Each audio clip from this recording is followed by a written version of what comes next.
nakaipon na ako ng mga 10,000 piso. 10,000? Oo! Patay ka, boy! Painom ka naman! Woo! Ano yung mga sira? Ito yung pirbele ko. Tsaka yung pasok. May tama, no? Biro lang. Oo nga naman. Talaga to, ano bang balak mong gawin sa 10,000 na naipon mo? So sana gusto ko yung bago, paliguin yung pera ko, 10,000. Sabi nga ng mga magulang ko, ilagay ko na daw sa bangko. Parang feeling ko kung matatanda lang yun eh. Kaya tinatago na lang sa bahay. Sabi nga, may account sa bangko eh. Oh, sorry Buti pa, turuan niyo na lang ako tungkol sa mga bangkong yan. Ang totoo niyan, boy, magkaiba kami ng bangko eh. Sa rural bank ako, sa commercial bank naman siya. Ang arte din naman. Rural, di ba parang probinsya lang yun? Ano yung urban? Converted sa TV. Anyway, sabihin ka na lang namin ni Boyet kung ano yung pinagkaiba ng ng rural at saka commercial bank. Para kung sa mo man matripan, edi kung ka na mag-deposit. Sige. Oh, Boyet, una na ako Ikaw naman itong nasa rural bank eh. Sige. Una ka na. Ito kasi yun, nagpunta ako sa RCBC para magpagawa ng savings account. Sabi ng nanay ko, magdala daw ako ng 2 ID para sa verification ng identity. Sinumahan pa nga niya ako kasi expert na siya dun. Dami-dami niya kasing account doon sa bangkong yun. Tapos tsaka kasi close na rin siya dun, no? Kaya niya ako siguro sinamahan para mas madali. Parang ang komplikado ito para magpasama ka pa. Ganun talaga hindi pa ako marunong eh. Anyway, so nandun kami sa bangko. Tapos, in-apply ako para sa isang regular savings account. Yun yata yung pinakasimple. Tsaka, sakto lang sa initial investment requirement nila na 10,000 pesos. Tapos, sa totoo niya, pinapili pa nga ako kung passbook o ATM yung account ko. Parang nag-gets na niya, oh. Sabi mo ba pagkakaiba?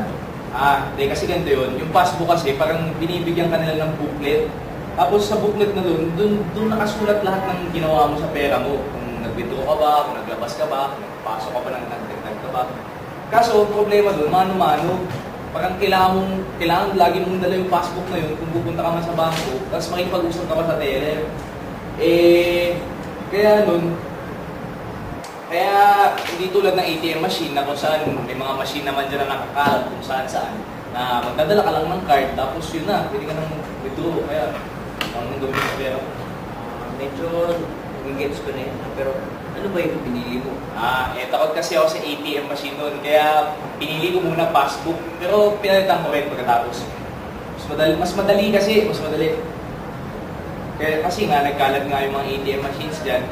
Kaya pwede akong mag-withdraw kahit saan kung kailangan ko man ng pera. Kaso, ang delikado niyan, pag nag-withdraw ka, kung sakaling walang nagbabantay o kaya ikaw lang mag-isa, baka may tumutok sa'yo ng baril. Pero kailangan mo rin ma-monitor yung mga amount na nilalabas mo sa savings account mo. May maintaining balance or interest kasi. Diba? Oo. Kasi sa kaso ko, kailangan kong i-maintain yung 10,000 pesos para lumago pa yung pera ko, magkaroon ng interest. Tapos, para kahit hindi ko ginagalaw, di ba? Para kahit hindi ko ginagalaw, lumalago pa rin. Pero ang baba lang ng interest sa commercial bank. Diyan naman lamang ang rural bank ko. Sa akin, 0.5% lang ng pera ko ang tumutubo. Para tumaas naman. Pero may iba silang account na kung saan parang pag binuksan mo, depende doon sa amount na nilagay mo, iba-iba yung interest. Pili ko muna passbook, tapos may pinirmahan akong konting papeles para lang ma-verify.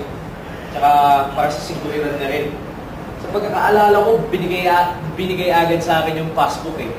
Kaso nung nagpalit naman ako sa ATM, naghintay pa ako ng 3 araw bago ko makuha yung card. Medyo madali lang pala yun eh. Ano yung nangyari sa pera mo? Ligtas pa naman. Medyo reputable naman yung bangko eh. Yung parang maasahan naman kasi. Kaya ayos lang.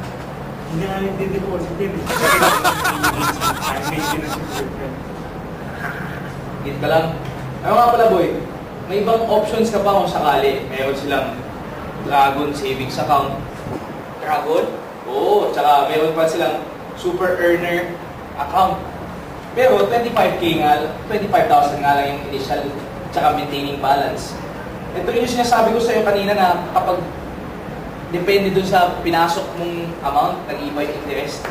Meron din namang e-woman savings account para sa mga babae, may SS pensioner account, may payroll savings account, pero wala na tayong pakialam dun. Kasi di pa naman tayo kumikita, di pa tayo nag-aasikaso ng SS sa atin, di ba? So yun. Tama na yung dun lang ako sa regular savings account na hirapan na ako eh. Ha, marami pang accounts dyan. Dami kasing kaarte ng commercial banks eh. Pakinggan mo naman yun sa akin. Google based naman. Anyway, halos ganun din naman ng rural banks eh. Nagbukas ako ng account sa The New Rural Bank of San Leonardo sa Nueva Ecija. Taga dun kasi ako eh. Siguro, yung lamang lang sa amin, ay mababang initial ng deposit namin requirement. Biruin mo, 200 pesos lang sa isang regular savings account. Tapos, 1K na ang kanilang time deposit account. Talaga? Baba nga. Hulaan mo pa kung magkano yung interest. Kung 0.5 sa kanya, 0.4%.